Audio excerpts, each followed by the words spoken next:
La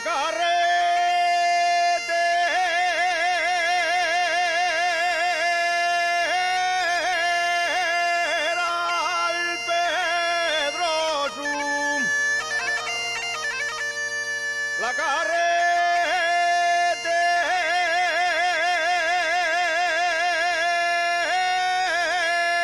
carretera al Pedrosum. Y es muy larga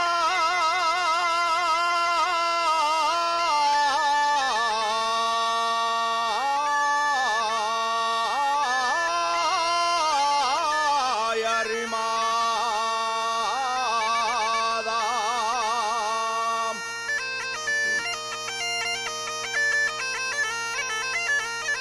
Y es muy larga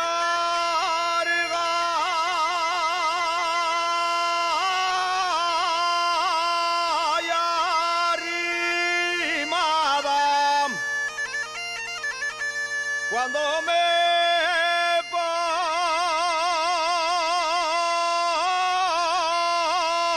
a salir, no me acuerdo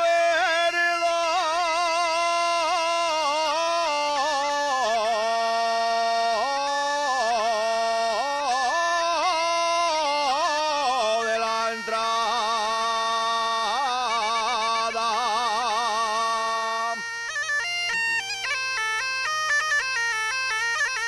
El que tiró la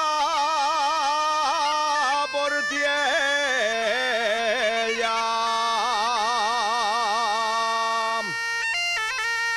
el que tiró la portiella,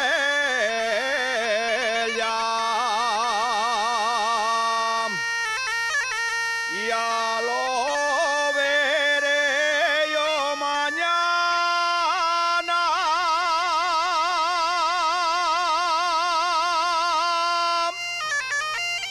El que tiró la portiella va desde la como estaba.